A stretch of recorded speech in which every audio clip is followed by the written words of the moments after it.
Hello friends, स्वागत है आप सभी का एक बार फिर से जज बाय स्टडी पॉइंट में। दोस्तों, आज की इस वीडियो में मैं आपको प्रॉफिट एवं लॉस से संबंधित एक बहुत ही महत्वपूर्ण प्रश्न को सॉल्व करने वाला हूं।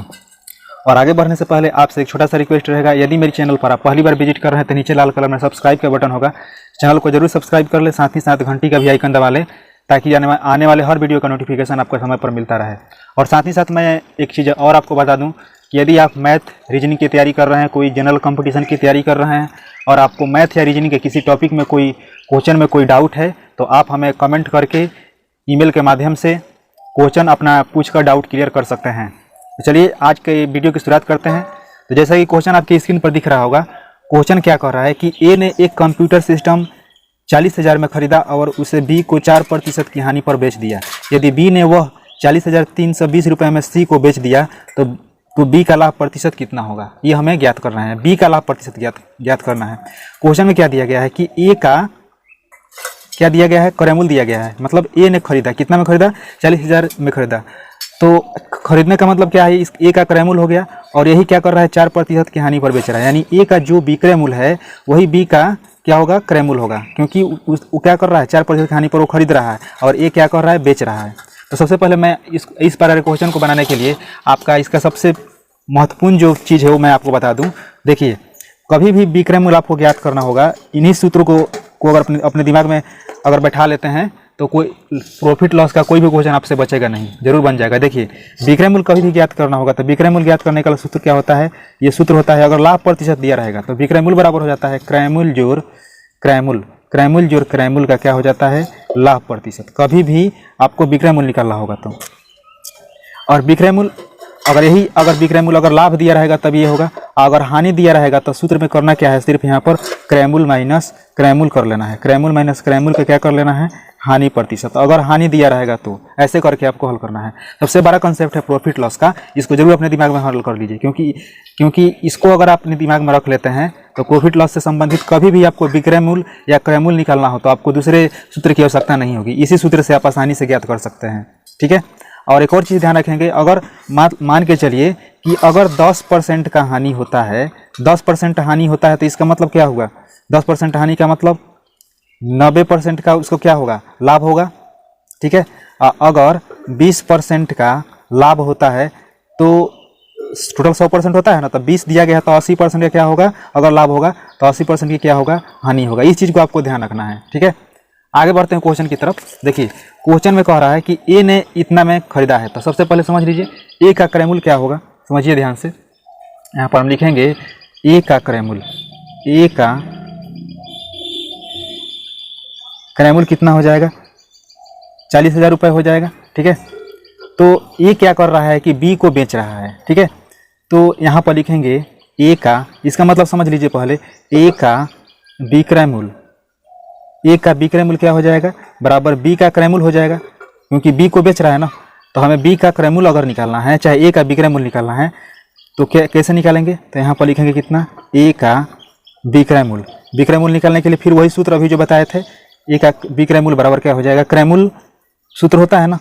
अगर 4% की हानि पर बेच रहा है तो कितना हो जाएगा, क्रय मूल्य माइनस क्रय मूल्य का हानि प्रतिशत। यानी सीधा सीधा समझ लीजिए, 40,000 माइनस कितना हो जाएगा, 40,000 का कितना, 4%। देखिए, तो इनमें से क्या हुए कि 40,000 अगर कॉमन ले लेते हैं तो हमारे पास कितना बच जाएगा, 1 माइनस 4/100 कटा दीजिएगा 25, तो ये कितना हो जाएगा, 40,000 हो जाएगा।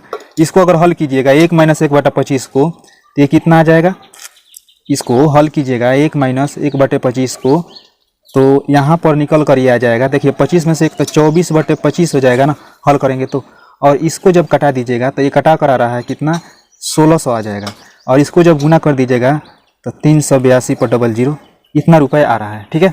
ए का विक्रय मूल्य निकल गया। यही क्या हुआ, बी का क्रय मूल्य हुआ, बराबर क्या हुआ, बी का क्रय मूल्य, क्योंकि इतना में बी ए से खरीद रहा है।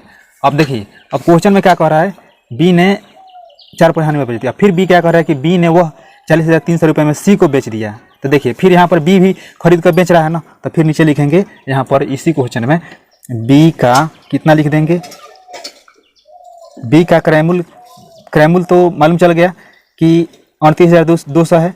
यहाँ पर फिर से एक बार लिख देते हैं, अब विक्रय मूल्य कितना हो जाएगा, यहाँ पर लिख देते हैं बी का विक्रय मूल्य। बी का विक्रय मूल्य क्वेश्चन में दिया है 40,320 रुपये। अब देखिए ये खरीद रहा है 38,200 रुपये में, ठीक है, और बेच रहा है 40,320 रुपये में। तो ऐसा ही दिख रहा है कि कम में खरीद कर ज़्यादा में बेच रहा है तो लाभ होगा।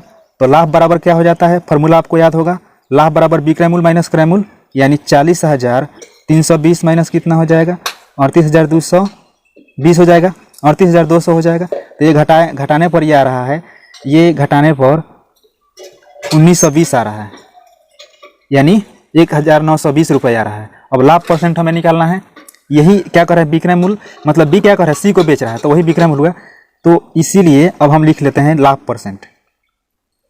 लाभ परसेंट क्या हो जाता है, फॉर्मूला होता है लाभ गुना 100 बटा क्रय मूल्य।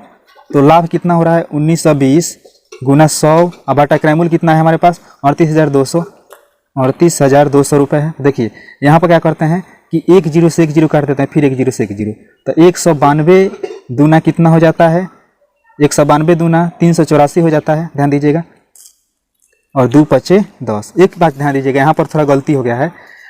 गलती क्या हुआ है कि घटाने में यहाँ पर थोड़ा सा माइनर मिस्टेक था। यहाँ पर 38,400 आएगा, घटाकर 38,400 आएगा, तो ये घटाया जाएगा तो इतना आएगा 1920 आ जाएगा घटाने पर। देखिए तो उसके बाद क्या हो जाएगा, अब यहाँ पर 192 दूना 384 और 2 पचे 10, यानी कितना आ गया, 5%। इसका राइट आंसर यानी ऑप्शन कितना हो जाएगा, ऑप्शन डी करेक्ट है। बढ़ते हैं अगले क्वेश्चन की तरफ सकते हैं। जैसे कि आप देख सकते हैं दूसरा प्रश्न भी आ चुका है, उसी कंसेप्ट पर बनेगा। क्वेश्चन क्या कह रहा है कि ए व्यक्ति ने एक वस्तु खरीदी और बी को 25% लाभ पर बेची। बी ने सी को 10% हानि पर बेचा। इसके लिए सी ने 675 रुपये का भुगतान किया। तो बताना यह है कि तदनुसार ए ने उसे कितने रुपए में खरीदा था। तो देखिए ए का तो सबसे पहले क्रय मूल्य दिया नहीं गया है, और वो वस्तु खरीदा और बी को बेच दे रहा है, फिर बी क्या कह रहा है, सी को बेच दे रहा है। तो अब तो इसको बनाने के लिए सबसे पहले ए का तो क्रय मूल्य नहीं दिया गया है। ऑप्शन हमारे पास है 625 रुपये, 575 रुपये, 600 और 550। इनमें क्या होगा तो बनाने के बाद मालूम चलेगा। तो सबसे पहले हम लिख लेते हैं, माना कि ए का क्रय मूल्य कितना हो जाएगा, 100 रुपये। तो और ए क्या कर रहा है, बी को 25% लाभ पर बेच रहा है। मतलब इसका मतलब क्या हुआ, ए का जो विक्रय मूल्य होगा, वो क्या होगा, बी का क्रय मूल्य होगा, क्योंकि बेच रहा है उसको ना। तो इसीलिए हम लिखेंगे ए का विक्रय मूल्य निकाल लेते हैं। यहाँ पर ए का विक्रय मूल्य निकालते हैं। ए का विक्रय मूल्य कितना हो जाएगा, तो ए का विक्रय मूल्य हो जाएगा, क्या हो रहा है कि बी को 25% लाभ पर बेच रहा है, तो कितना हो जाएगा, तो x जोड़ x का 25% लाभ पर बेच रहा है, तो 25/100 हो जाएगा, 25 चौका 100 हो जाएगा। इसको अगर हम लोग हल करेंगे तो x प्लस x/4 है, तो 5x/4 आ जाएगा, ठीक है, इतना हो जाएगा। फिर क्वेश्चन में क्या दिया है, क्वेश्चन में फिर क्या कर रहा है कि बी ने सी को 10% हानि पर बेच दिया। फिर बी ने क्या किया, सी को 10% हानि पर बेच दिया। यानी इसका मतलब क्या हुआ, बी का जो विक्रय मूल्य है वो क्या हो गया, सी का क्रय मूल्य बन गया, ठीक है। और इसके लिए कह रहा है कि 675 रुपये का भुगतान किया, ठीक है। तो पूछ रहा है कि ए ने उसे कितने रुपए में खरीदा था, तो इसको भी वैसे ही बनाएंगे। तो बी का विक्रय मूल्य निकालेंगे। यहाँ पर बी का विक्रय मूल्य कितना हो जाएगा, बी का विक्रय मूल्य बराबर हो जाएगा, यहाँ पर क्रय मूल्य तो यहाँ पर 5x - 4 है, ठीक है, यही है। तो 5x - 5x/4 का कितना हो जाएगा, 10% हानि बेच रहा है का 10%, ठीक है। तो 10/100 हो जाएगा, तो 10 दहाँ का 100 हो जाएगा, और 5 दूनी का 10 हो जाएगा। तो यानी हमारे पास कितना आ जाएगा, 5x/4 माइनस कितना हो जाएगा, ऊपर कट चुका है तो पूरा x/ कितना हो जाएगा, 8। इसका एलसीएम ले लेंगे तो हमारे पास आ जाएगा कितना, 8, और 4 दूनी 8, तो 10 माइनस 1, यानी 9x/8 हो जाएगा, ठीक है, इतना हो जाएगा। अब क्वेश्चन में क्या कह रहा है कि इसके लिए उसने 675 रुपये का भुगतान किया, ठीक है। तो हमारे पास ये जो अमाउंट आया है इसी को 675 के बराबर कर लेंगे। 9x/8 बराबर कितना हो जाएगा, 675। तो x बराबर डायरेक्ट कितना हो, 675, इसको 9/8 है ना, तो भेज देंगे इधर, तो कितना हो जाएगा, 8 इधर 9 हो जाएगा, कटा देंगे तो 9 से 63 हो जाता है, और फिर 9 × 5 = 45, ठीक है। और इसको गुना कर देंगे तो हमारे पास कितना हो जाएगा, 75 × 8 = 45, 8 दूनी देखिए 8 5 40 हो जाएगा, 75 गुना 8 बराबर हो जाएगा 8 5 40, 8 7 6 5 4 60 यानी 600 रुपये। यानी हमारा ऑप्शन सी सही है। ठीक है, ऑप्शन सी सही है। तो इस प्रकार क्वेश्चन को देखिए, कुछ लोग कहते हैं कि ट्रिक के माध्यम से बताइए, लेकिन ट्रिक आपको हमेशा याद नहीं रहेगा, रटना पड़ेगा। लेकिन साधारण विधि से आप सीखिएगा तो जल्दी से आपको दिमाग में जाएगा और हमेशा के लिए याद रहेगा। अगले क्वेश्चन की तरफ बढ़ते हैं। अब देखिए हमारा अगला प्रश्न है कि एक वस्तु को 5% लाभ पर बेचने पर श्रीमान एक्स को 5% हानि में बेचने की तुलना में 150 रुपये अधिक मिल जाते हैं। तदनुसार श्रीमान एक्स ने वह वस्तु कितने में खरीदी थी। तो यहाँ पर भी क्रयमूल्य नहीं दिया गया है। ठीक है, तो लिख लेंगे सबसे पहले माना कि वस्तु का क्रयमूल्य लिख लेते हैं। ठीक है, लिखने में समय लग रहा है, सिर्फ 100 रुपये मान लेते हैं। अब क्या कह रहा है क्वेश्चन में कि 5% लाभ पर बेचने पर श्रीमान एक्स को 5% हानि में बेचने की तुलना में 150 रुपये अधिक मिल जाते। तो डायरेक्ट यहाँ पर प्रश्न से हो जाएगा। देखिए प्रश्न से क्या हो जाएगा कि 5% लाभ पर बेचने पर, यानी लाभ हो रहा था x जोड़ x का कितना हो जाएगा 5/100 हो जाएगा ना। 5% बराबर क्या, फिर क्या कर रहा है 5% हानि पर बेचने पर, यानी x माइनस x का 5% यानी 5/100 कितना मिल जाता है 150 रुपये मिल जाता है अधिक। तो बस इसी क्वेश्चन को तो आपको हल कर लेना था कि फटाफट हल हो जाएगा। देखिए 5 दूनी 10 एक 0 हो जाएगा, फिर यहाँ पर भी 5 दूनी 10 एक 0 हो जाएगा। इसको अगर हल कर लेते हैं तो x जोड़ x/20 यानी आ जाएगा 21 x/20 बराबर, इसको हल कर लेंगे तो यहाँ पर 20 माइनस x यानी कितना हो जाएगा 19 x/20 जोड़ कितना हो जाएगा 150।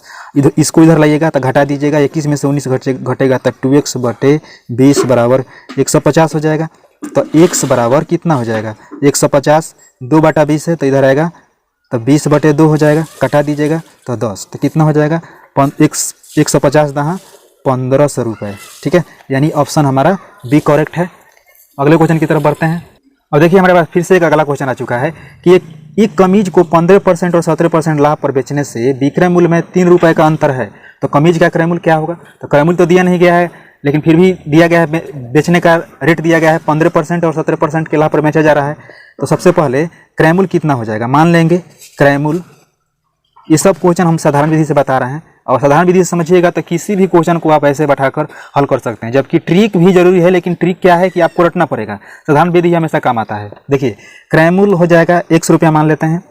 अब 15% और 17% लाभ बेचने से विक्रय मूल्य में 3 रुपये का अंतर हो जाता है, यानी कितना हो जाएगा प्रश्न से डायरेक्ट यहाँ पर लिख दीजिए। प्रश्न से x जोड़ x का 17% माइनस यहाँ पर कितना हो जाएगा x जोड़ x का 15% बराबर कितना हो जाएगा 3 रुपये का अंतर हो जाता है ना। तो इसको अब हल कर लीजिए, तो x जोड़ 17x/100 हो जाएगा माइनस x प्लस यहाँ पर कितना हो जाएगा 15x/100, कटा दीजिए इसको, 5 15 और 20 5 100। ठीक है, बराबर 3 रुपये हो जाएगा। अब इसको हल कीजिएगा तो ये अगर इसको गुना किया जाए तो कितना आ जाएगा, ये हो जाएगा 117। ठीक है, पहले 100x प्लस 17x सॉरी 10 ही नहीं 100 होगा। अब बटे में कितना हो जाएगा 100 माइनस इसको अगर हल कीजिएगा तो ये हो जाएगा 20 और यहाँ पर कितना हो जाएगा 20x और 23x/20 बराबर कितना हो जाएगा 3 हो जाएगा। अब इसको देखिए क्या हो जाएगा, इसको हल करने के बाद क्या आता है रिजल्ट। यहाँ पर ये 100x और 17x कितना हो जाएगा 117x/100 माइनस 23x/20 बराबर कितना हो जाएगा 3। अब इसको हल कीजिए तो 100 और 20 का एलसीएम कितना हो जाएगा 100 ही होगा। और देखिए 117x माइनस 20 5 100, 23 5 कितना हो जाएगा 23 5 यहाँ पर 5 3 15 हो जाएगा, 5 दूनी 10 और 1 11। ठीक है, बराबर 3। ठीक है, तो अब हमारे पास कितना आ जाएगा 2x/100 बराबर 3 हो जाएगा। तो x बराबर कितना हो जाएगा 3 गुने 100/2 कटा देंगे तो कितना हो जाएगा 50, और 50 दिया कितना होता है 150 रुपये, यानी हमारा ऑप्शन डी करेक्ट है। तो इस प्रकार आपने देखा किस प्रकार साधारण विधि से काफ़ी आसानी से क्वेश्चन को बनाया जा चुका है। तो देखिए साधारण मेथड की जहाँ तक बात है, साधारण मेथड लॉन्ग होता है, लेकिन आपको परीक्षा में क्या करना है कि पूरा विस्तार से नहीं लिखना, अपने दिमाग में रखते हुए कुछ टर्म को और साथ साथ जल्दी से इसको सॉल्व कर देना है, तभी आप कुछ क्वेश्चन को जल्दी से सॉल्व कर सकते हैं। तो हमें उम्मीद ही नहीं पूरा भरोसा है कि आपको ये क्वेश्चन समझ में आ गया होगा। अगर आपके मन में भी किसी प्रकार के लेकर किसी क्वेश्चन को डाउट है तो आप हमारे जीमेल के माध्यम से आप हमसे प्रश्न पूछ सकते हैं। आपके कमेंट का मैं जरूर रिप्लाई करूंगा। तो मिलते हैं अगले वीडियो में, दीजिए इजाज़त, नमस्कार।